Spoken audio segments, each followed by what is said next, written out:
Oh, git Shabbos, git Shabbos, git Shabbos.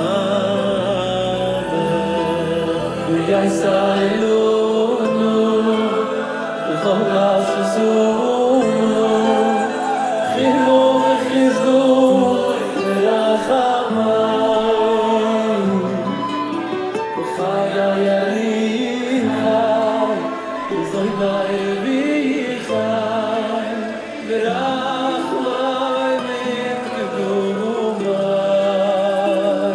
Oy, oy, oy, v'amir b'chel kiddish, of the Gasserlet, ki oy shuvas Yisrael, mikol v'lachot.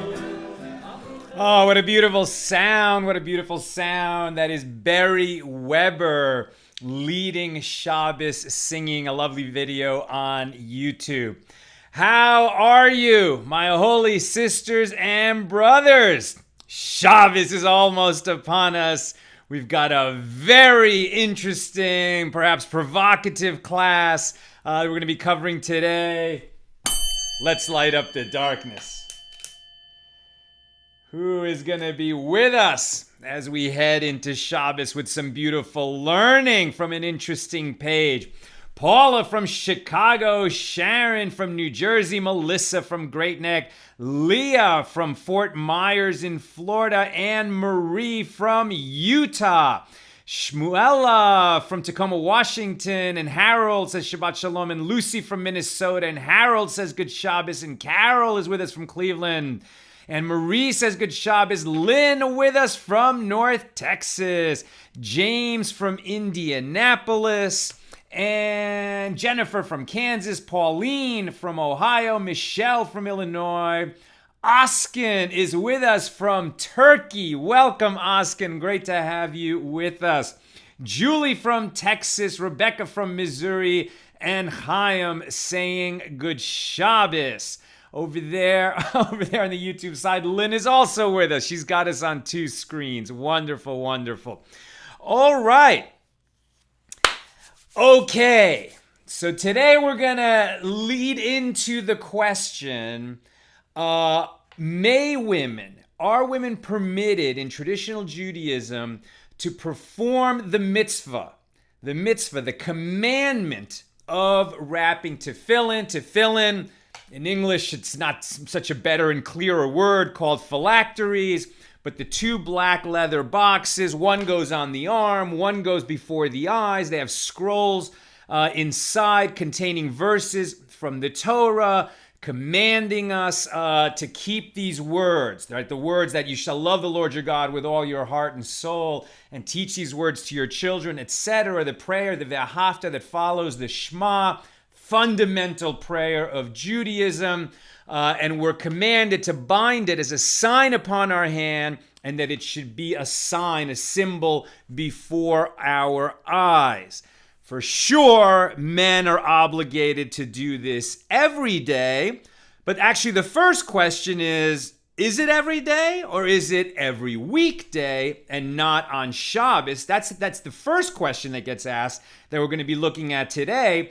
And then just to understand the answer to that question, the sages look at the question of, are women obligated in tefillin? Are women permitted to wrap tefillin? We're going to get into that question. That is certainly a kind of a different conversation to be having in the Jewish community in the year 2020 than it was, shall we say, 2,000 years ago. It was a different conversation, as we shall see. So let's get into it. Where we begin this discussion, let me get my books ready. Today, by the way, I relied more on the Art Scroll edition of the Talmud. I've been usually teaching you from the Koran, which is Rav Steinsaltz's elucidation. Really, if you have the opportunity, you need both, if possible. I mean, they're very expensive sets of books. I'm very blessed because of what I do here. I receive the entire Koran complimentary. But they really offer different strengths. And a great strength of the Art Scroll is that it has so many commentaries and a footnote just about every ruling that comes up. And so that you hear how later commentators understood it and how they cross-reference to other passages in the Talmud. And then one thing that's great about the Koran, in addition to Rav Steinsaltz's elucidation, and the Art Scroll has an incredible elucidation as well, which they compiled with a big staff of great rabbis. But the Koran also will tell you, so what has become the halacha? What has become the normative law in traditional Judaism, which isn't always apparent from the discussion that our sages were having a couple thousand years ago. All right, let's get into it. So where are we? First of all, we're in Tractate Eruvin, the third volume of the Talmud. We're on page 96. That's Daf Tzadi Vav. We're in chapter 10, and we're discussing the first Mishna of chapter 10. This is the final chapter of Tractate Eruvin. There's going to be a lot of Mishnayos in this chapter, 19 of them. This is the first, and it's going to be a little bit of an assortment of rulings that are really, just getting thrown in here at the end of our 250 pages between Tractate Shabbos and Tractate Eruvin of how we protect and enhance our experience of Shabbos. Protect it from coming to perform prohibited labor and enhance it so that it gets elevated in sanctity and in joy.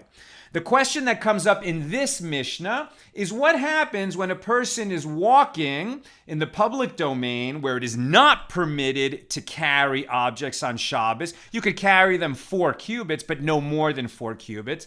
But you find a lost pair of tefillin, or perhaps more than one pair of tefillin, right? So you find tefillin in the street, and this is a very sacred object. It should not be just left in the street in the same way that you wouldn't walk by for some reason an abandoned Torah scroll in the street. You would have to do something with it. Now, it would actually be a bigger problem with a Torah scroll, because the only choice you would have is to carry it or perhaps cover it and guard it. But with tefillin, you have this additional choice in how you're going to deal with the situation, that you could put it on yourself, right? Tefillin is something that is worn on the arm. We put the black box on our lower bicep and then wrap it around our arm. Then the upper box goes up here on the forehead or above the hairline and below the fontanelle, as we discussed yesterday. And then you're wearing it. It's not clothing, but if you're not fulfilling the mitzvah of tefillin, you could still be on your body as a kind of adornment, almost like jewelry, beautiful jewelry in a sense. And therefore, you could now wear it on your body and walk to a safe place, perhaps your house, and deposit the tefillin there for safekeeping for the remainder of Shabbos. So that's what we're talking about.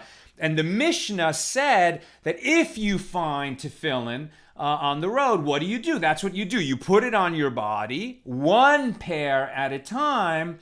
In case there's more than 1 set of tefillin there, you put on 1 set at a time, walk it to the safe place, come back, and then put on another set if there's another one to bring home.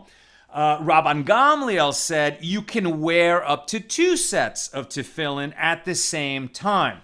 Where we left off yesterday is that they were saying, well, what's the limitation? Why only 2? Why 2 and not more than 2? Is this similar to rescuing clothing from a fire, where you could put on as many clothes as will somehow get onto your body? And what we saw was that there was a ruling of Rav Shmuel Bar Yitzchak, who said, well, the reason you can only wear 2 is because if you're going to put them on properly the way you would during the week, there's only going to be room on the forehead between the hairline and the fontanelle, that soft spot that on a baby's skull where the bones haven't quite knitted, that's called the crown of the head. There's only enough room for 2 of the head tefillin, of the upper tefillin. And that perhaps is why Rabban Gamliel said you can carry 2, but not more than 2. So today we're going to continue trying to understand. The Gemara in its discussion is trying to understand what is really between them, between the Tana Kama, meaning the anonymous Tana, the anonymous rabbi of our Mishnah, who says that when you find tefillin, You put them on your body one pair at a time and bring them to safety. And we don't know who that person is, and we're actually going to wonder who is the one who says you can bring in one pair at a time. But what is between that Tana, that rabbi, and Rabban Gamliel, who says you can bring in 2 pairs at a time? What exactly is between them? Right, so the first explanation was whether there's enough room on the forehead to bring in 2 pairs or not. Rabbi Meir perhaps says you can only bring in 1 because there's not enough room there. Rabban Gamliel says, no. According to Shmuel Bar Yitzchak, there's enough room for 2 pairs, and that's why we can bring in 2. The second explanation is, no, they agree that there's enough room on the forehead to wear 2 sets of tefillin. But where they disagree is whether Shabbos is a time to perform the mitzvah of tefillin, right? So this is something that was worked out by the sages. Today, it's widely known and accepted that we don't put on tefillin on Shabbos. But the sages early on were working out that question. The Torah doesn't say put tefillin on during the weekdays and don't put it on during Shabbos. So it was not an obvious ruling. They had to figure it out. Should we be wearing tefillin? Should we be wrapping tefillin on Shabbos or not? So perhaps what is between the Tanna Kama of our Mishnah and Rabban Gamliel, is that the Tana believes that Shabbos is a time to wear tefillin, and Rabban Gamliel believes that Shabbos is not a time to wear tefillin. If Shabbos is a time to wear tefillin, then when you're walking along in the public domain and you see tefillin lying on the ground, you put it on yourself to bring it home. But while it's on you, you're performing the mitzvah of wearing tefillin if Shabbos is a time for tefillin. And therefore, you have to do it correctly. And we don't wear 2 sets of tefillin when we are fulfilling the obligation to wrap tefillin.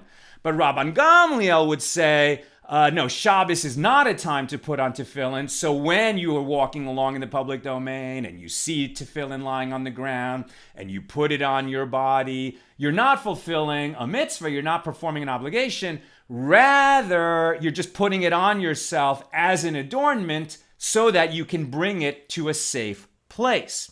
That's the second approach. Third approach.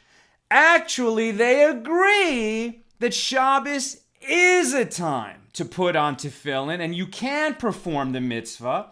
You can fulfill an obligation by by putting on tefillin on Shabbos, but the Tana of our Mishnah, the unnamed Tana of our Mishnah, the unnamed rabbi of our Mishnah, says that intent is not required in order to fulfill one's obligation when performing a mitzvah. That's very interesting, right? So the question is, when you do an action that results in you fulfilling your obligation, a Torah obligation, have you fulfilled your obligation if you didn't intend to fulfill your obligation? Is intent a requirement in fulfilling one's obligations when performing a mitzvah? That's the question. According to this approach, the Tana says intent is not required. Therefore, even though you're picking up the tefillin that you find on the road, you're not picking it up and putting it on your body in order to fulfill a mitzvah. You're picking it up in order to take it home. Nevertheless, you're putting tefillin on your body. And so even though your intent is not to fulfill the obligation of tefillin, but rather to rescue this abandoned tefillin, nevertheless, you are performing that mitzvah, and therefore you have to perform it correctly, meaning 1 pair of tefillin, not 2.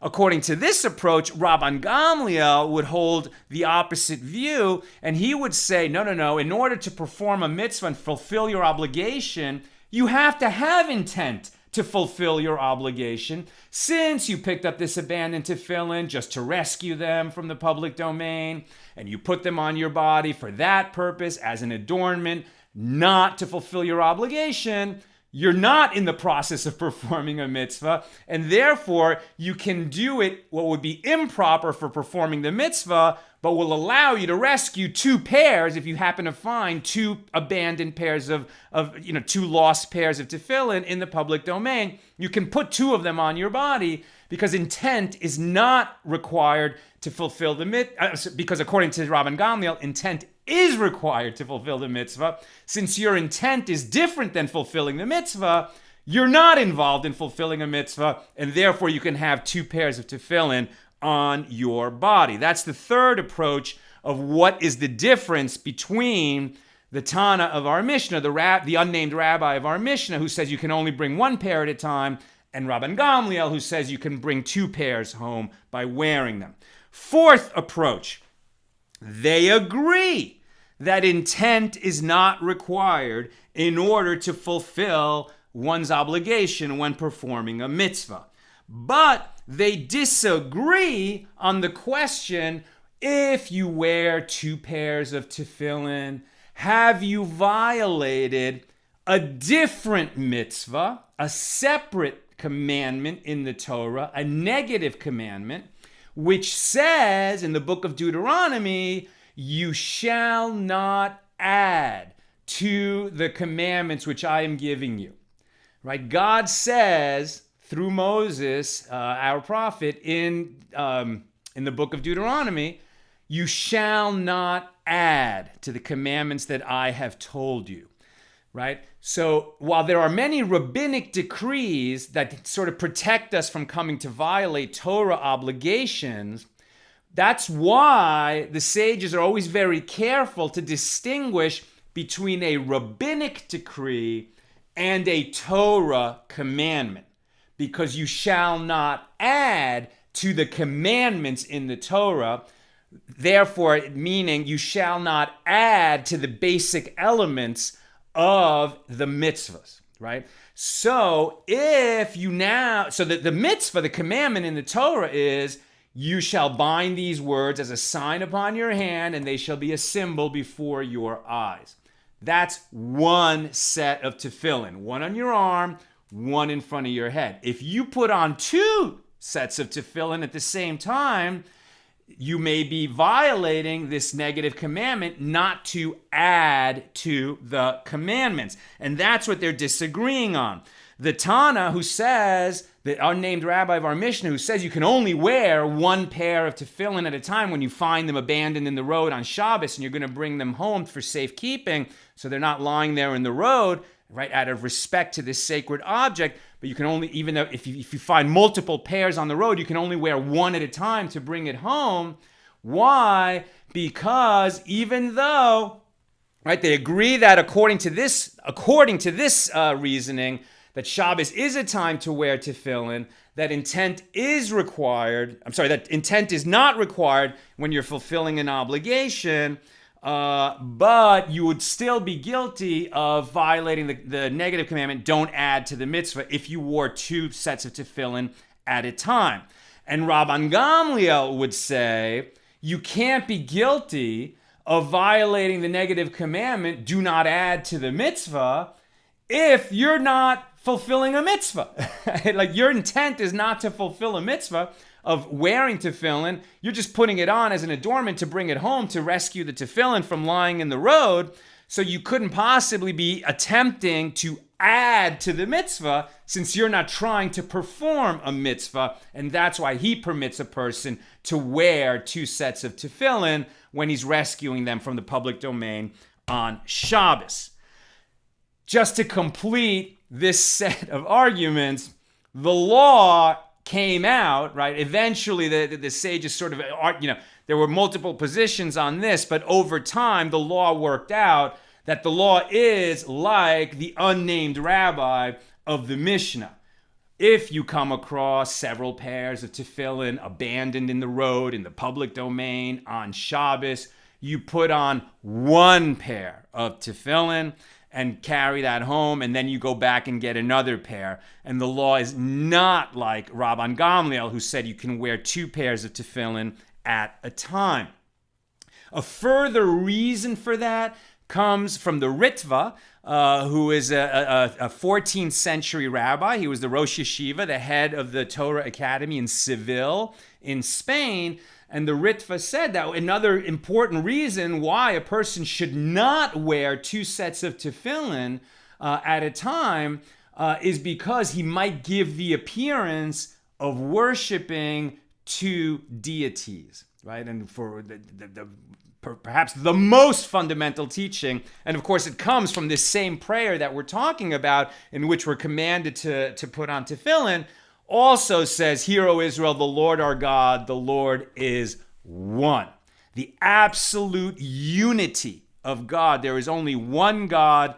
God's presence fills the whole world. In fact, we are inside God, but there is only one God. And you would never do anything that would in any way suggest that you believe there's some other force in the world that's on any kind of a level with God. There's only one deity. And according to the Ritva, wearing 2 sets of tefillin might imply that you think otherwise. Okay, so that's that first discussion. Now that we've brought up the idea that someone believes that Shabbos is a time to perform the mitzvah of tefillin, the Gemara asks, well, who believes that? Ultimately, we come out that no, Shabbos is not a time to wear tefillin.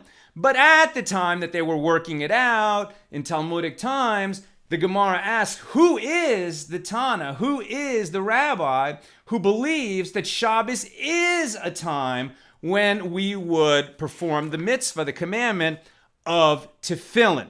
So the first suggestion is Rabbi Akiva. Perhaps Rabbi Akiva is the one who believes that Shabbos is a time when we are commanded to wear tefillin.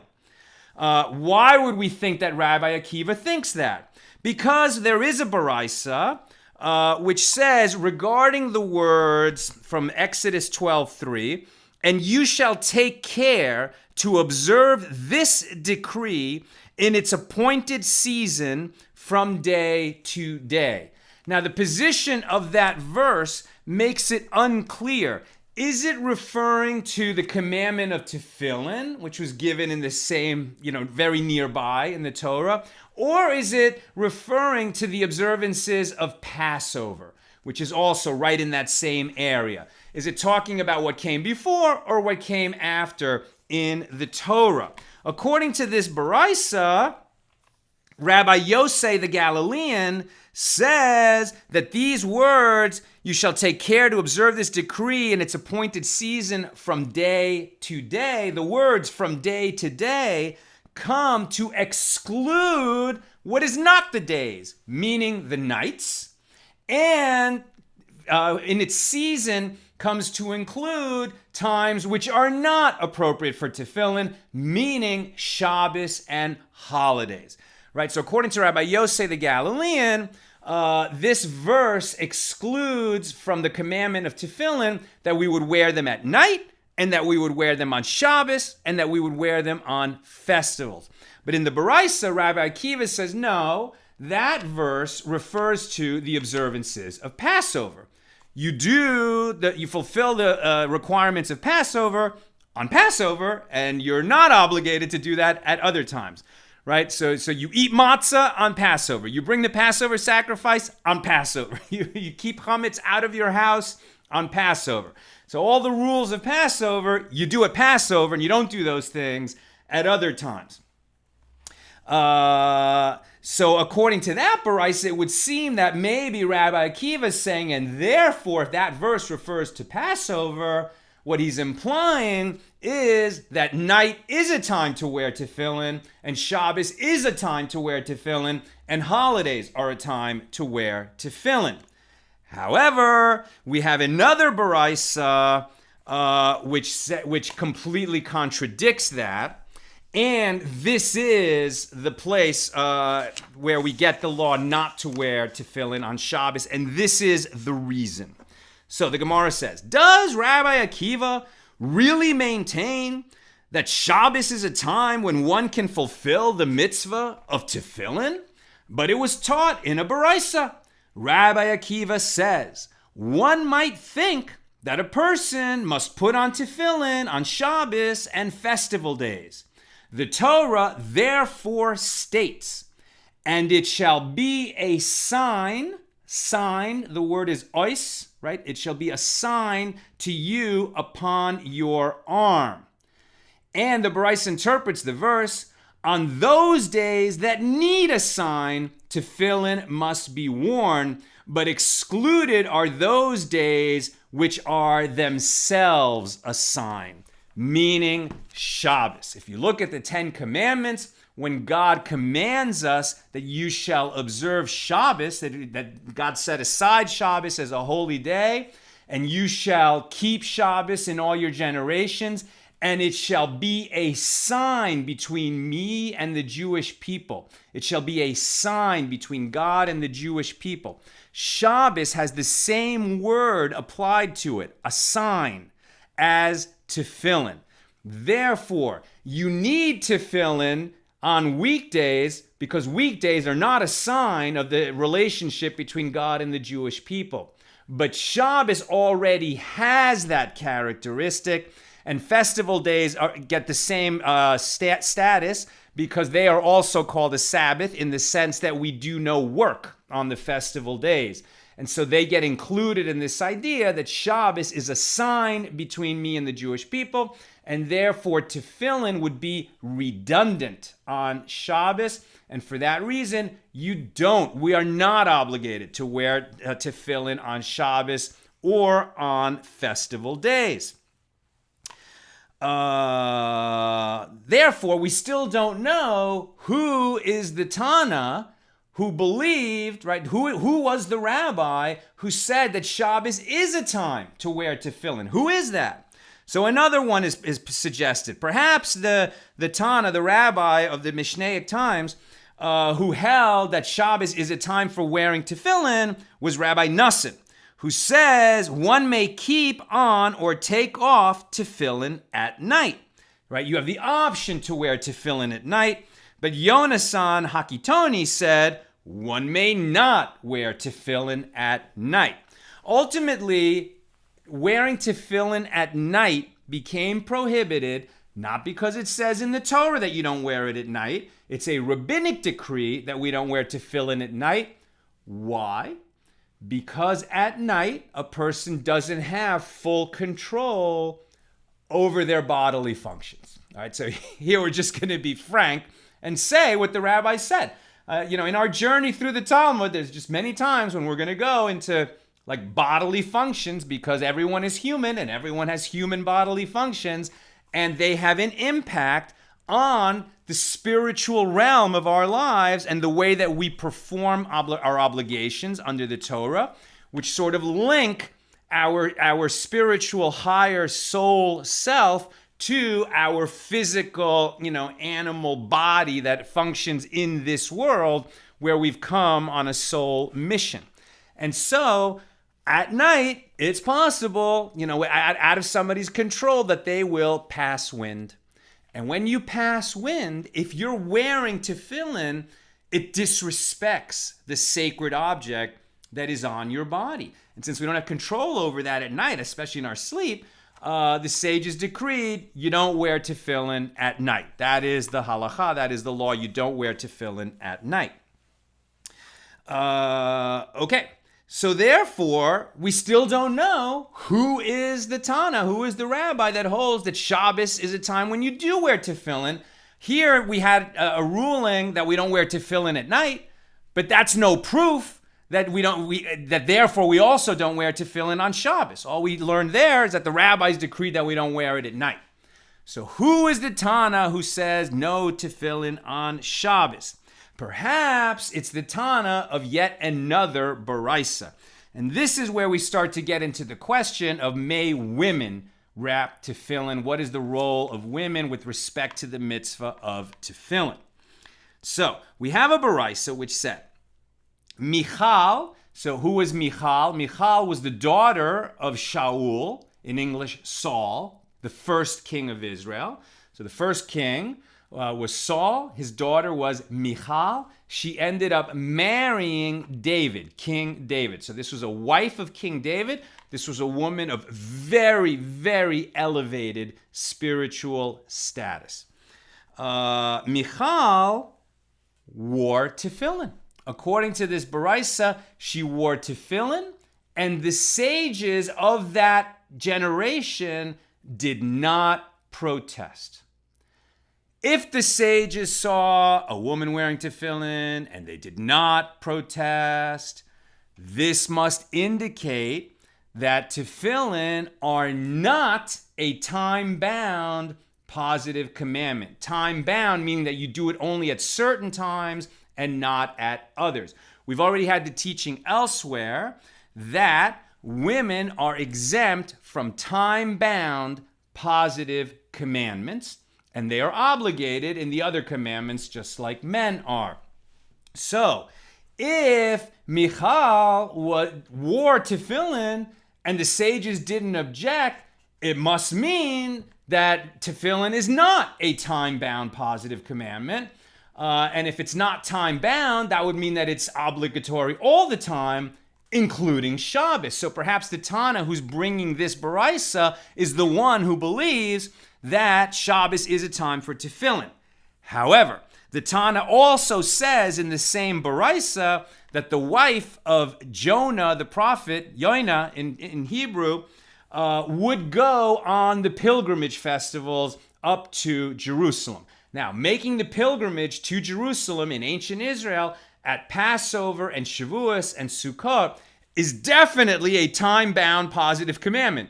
Positive means you have to do something, not refrain from doing something. Positive means an action, an obligated action, rather than refraining from doing something. That's a negative commandment. So it's definitely a positive commandment, and obviously it's time-bound. You don't go on a pilgrimage every day. You have to go on those festivals, Passover, Shavuos, and Sukkot. Women are not obligated in time-bound positive commandments. If the wife of Yonah went, it must mean something other than the fact that the pilgrimage festivals, that the pilgrimages are not time-bound positive commandments, because they definitely are time-bound positive commandments. Therefore, it can't be that the Tana who's bringing this Baraisa is the one who holds that Shabbos is a time for, that Shabbos is not, that wearing tefillin on Shabbos, that wearing tefillin, the Tana of this Baraisa cannot be saying that tefillin is not a time-bound positive commandment when he brings down the fact that Michal, the daughter of Saul, the wife of David, wore tefillin. Rather, he must be saying something else. What is he saying? He's saying that women are exempt from these commandments, but they are permitted to do them. According to this Tana in that Baraisa, it's optional for women. They're not obligated, but they are permitted. That means it's optional, according to the Tana of that Baraisa.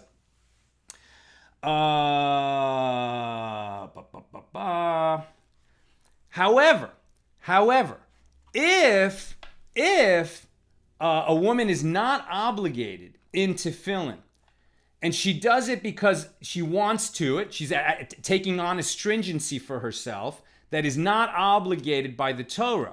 That brings up the next question: does the woman then violate the negative commandment, do not add, right?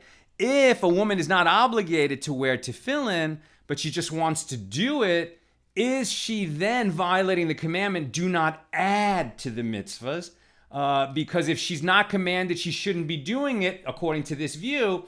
Since she's not obligated, she shouldn't be doing it. If she does do it, she's adding to the commandments by saying, oh no, I'm obligated. But the Torah doesn't say that, right? Already we've discovered that women can't be obligated in time-bound positive commandments because it would be impossible for them, according to the understanding of the rabbis 2,000 years ago, because women are primarily invested with caring for the children, and they also had to perform all the obligations which are time-bound. They couldn't do it. It would just be physically impossible if they are also charged with taking care of the children. And that is, in fact, where they finally came out. Okay? Now, so here we should make it. So what is the law? The halacha eventually was established that women are not obligated in tefillin, and because they're not obligated in tefillin, they're prohibited in tefillin. Right? Women are not only not obligated, they're not permitted. Tefillin is not for women. That's where the sages of our tradition eventually came out. And it's interesting because even if she wants to do it as a stringency, just to be extra pious, and she's going to take it on, the sages said no. There are several reasons that are given for that. One is she might be violating do not add to the commandments. Another one is, we've already seen, it's considered a sign of great disrespect to pass wind if you happen to be wearing tefillin. But if you do it, you're protected a little bit from, committing the sin because, you were fulfilling your obligation. You didn't mean to do it. You didn't do it on purpose. It just happened. But you had to put on tefillin. If, however, you're not obligated in tefillin, you just did it voluntarily as an optional matter, and then you happen to, have that bodily function, then you're not sort of protected by the fact that you were obligated, and it would be that you disrespected this sacred object. Another possibility is that if women were obligated, they couldn't be obligated because there are times of the month when women, are just in a state where it would be inappropriate to have that sacred object on their bodies. And if they just took it on themselves as a stringency and then became regular with it, so then there would be times when they would, it would be impossible because they would be wearing something that in that state of the month they shouldn't be wearing. That's where the sages came out on it. Now, we'll acknowledge that, the Jewish history is well over 3,000 years old, close to 4,000 years old. The Exodus from Egypt was about 3,300 years ago, 3,300 years ago. In the last 200 years of history, which, alongside that long history is really, really recent, like yesterday. You have these two movements in Judaism, Reform Judaism and Conservative Judaism, which go a different way, right? So Reform Judaism does not hold that God wrote the Torah, right? They would say that Torah was divinely inspired, but it was written by people according to the way they understood things at the time, and therefore the Reform movement reinterprets these commandments and frees people from many of their obligations, is very egalitarian, and they come out in a different place. Conservative movement doesn't go nearly as far, but there's a place for women wearing tefillin in the conservative movement. I'm not commenting on that. It exists in the world. All I'm saying is that's a very, very recent development.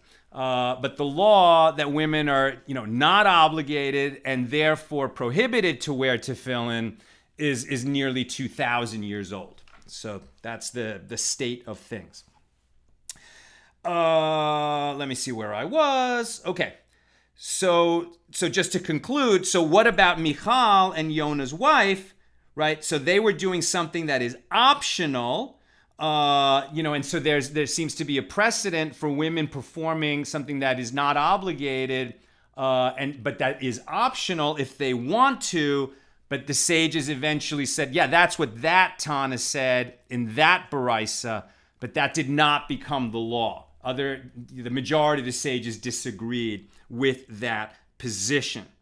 So finally, who holds? So what we haven't found is a Tana who says that Shabbos is a time that one should put on tefillin.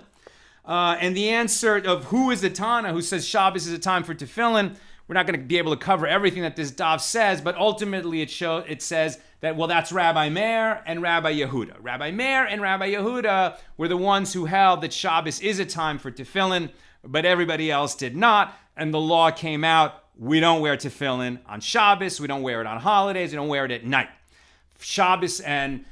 Regarding Shabbos and holidays, we don't wear tefillin because the holidays are a type of Shabbos, and Shabbos is a sign between God and the Jewish people, just like tefillin is a sign between God and the Jewish people. So it would be redundant, and that's why we don't wear tefillin on Shabbos. We don't wear tefillin at night merely by rabbinic decree, because the same idea that a man might come to pass wind since he's not fully in control of himself at night, and therefore he shouldn't be wearing tefillin at night. Remember that it used to be back then that people would wear tefillin all day. It's been for a very long time in history that we don't do that. We just put it on in the morning during morning prayers. On Tisha B'Av, the day in the summer when we recall the destruction of the two temples and many other calamities that befell us in Jewish history, we don't put on tefillin in the morning. We put tefillin on in the afternoon. And because we don't put tefillin on Shabbos, right? And this is where we come back around to the Mishna that we're discussing here. Since we don't wear tefillin on Shabbos, the Shulchan Aruch does say that tefillin are muktzah. We shouldn't touch tefillin on Shabbos.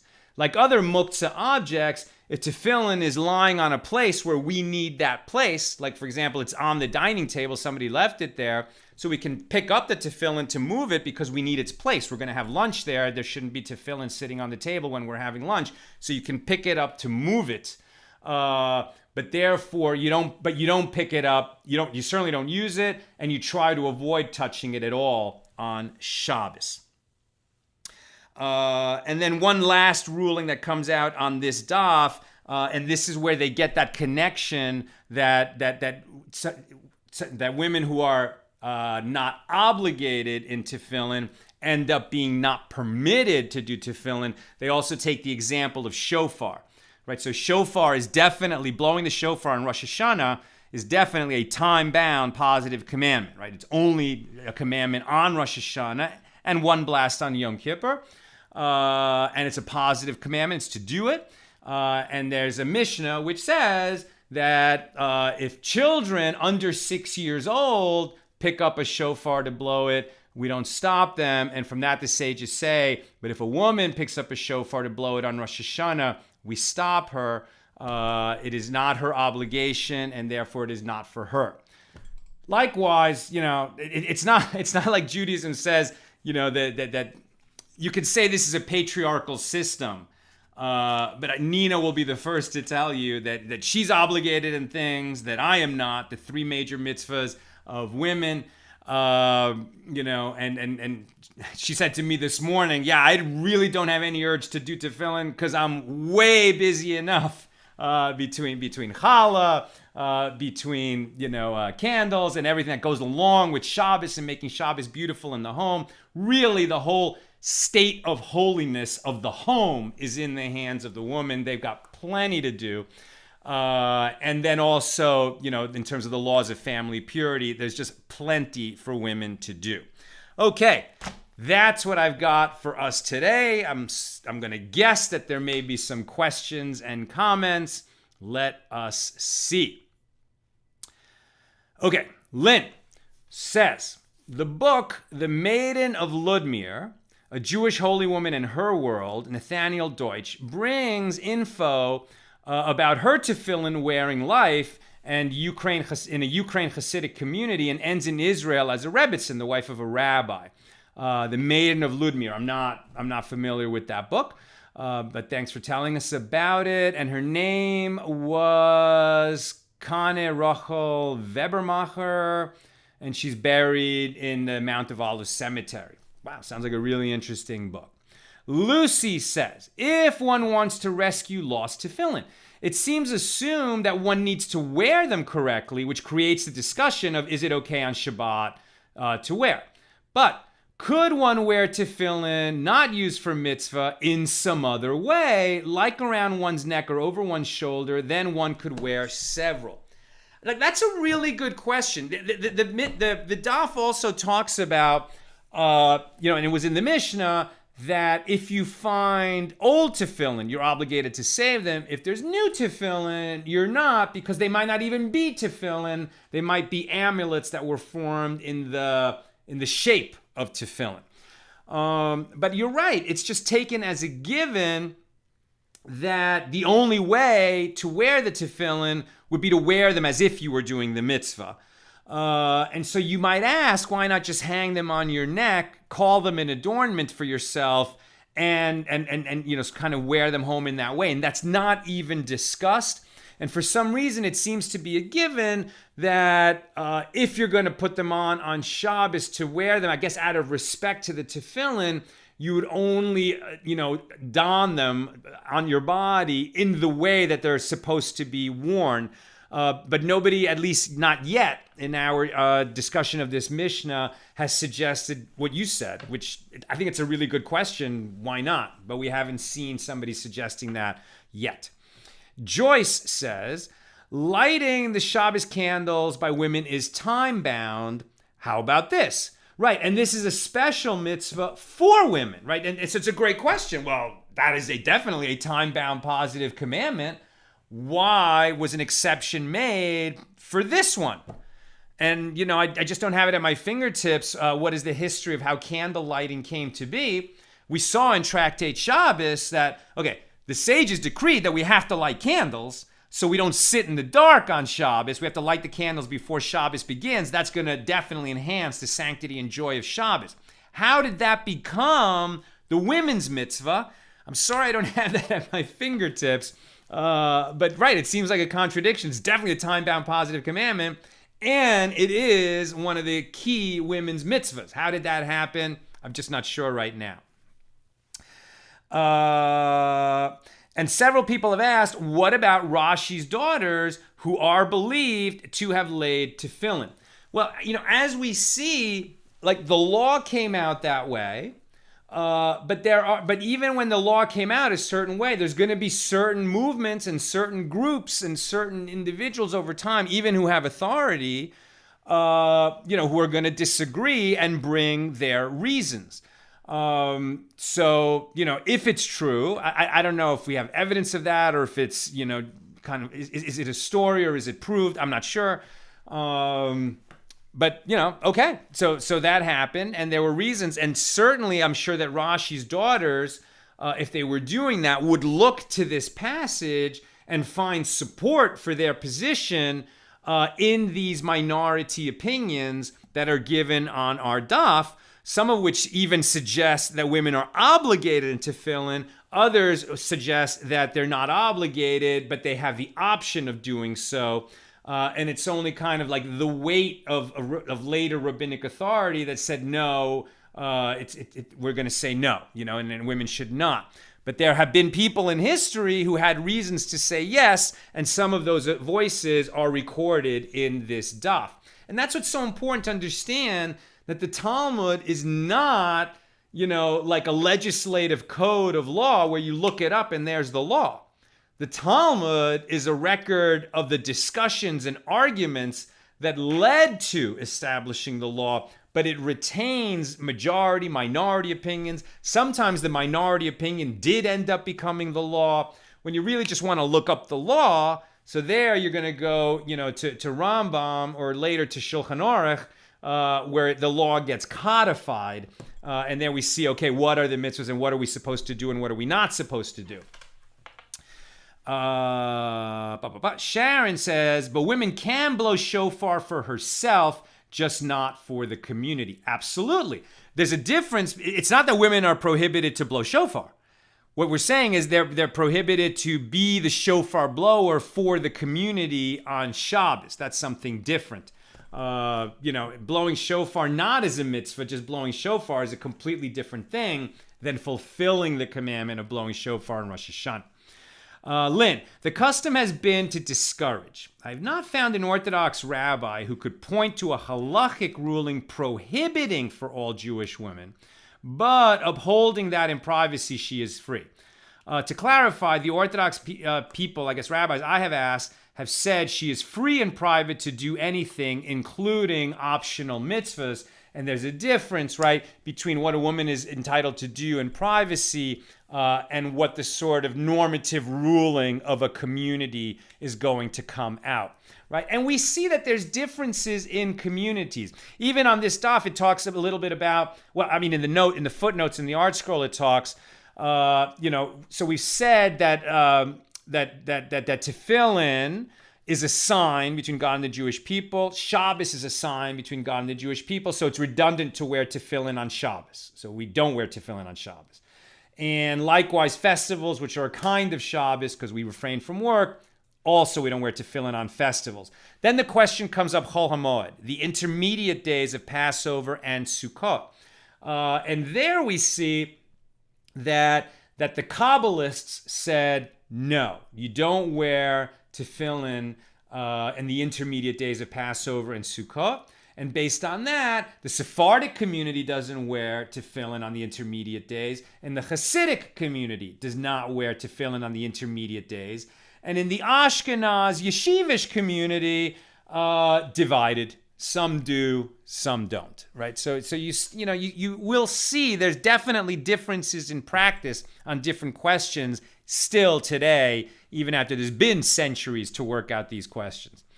And finally, Lynn says, Israel received Hannah Rachel as a rabbi while an unmarried female, and so called her Rebbitzin during her end of life there. She was respected for her piety and teachings, tefillin and all. The woman referenced in your first comment, which I guess is that book, The Maiden of Ludmir. I'm just not familiar with it, but thanks for sharing her story. All right, that's what I've got for us today. If this question is of interest to you about women and tefillin, definitely you'd want to look here at our daf, page 96, to see some of the rulings, on both sides of this question that existed among our sages thousands of years ago, where the law came out, and is definitely spelled out in the Koran Talmud and in Shulchan Aruch. But also in the footnotes here in the Art Scroll does a very good job of talking about how, right, the question wasn't, can women put on tefillin? The question was, who is the Tana, who is the rabbi that says that Shabbos is a time for fulfilling the obligation of tefillin? And it was only in trying to understand that question that we went over to that Baraisa that referenced Michal, the daughter of Shaul and the wife of King David. And by the way, why did she put on tefillin? Here in the footnotes, it mentions because tefillin is a segula for having children, right? She thought it would help her. The way it's understood now is, if a couple is having trouble having children, that the man should be very diligent and careful with his observance of tefillin, to do it properly, to do it with the full kavanah, the full intentionality and the right blessings and the whole thing, and that may spiritually be of spiritual assistance in bringing them to have children. All right, that's what I've got for us today. My friends, you should be blessed with such a sweet Shabbos, and God's peace should just drip down from heaven and enfold you and your loved ones with the joy and the serenity and the peace and holiness of Shabbos.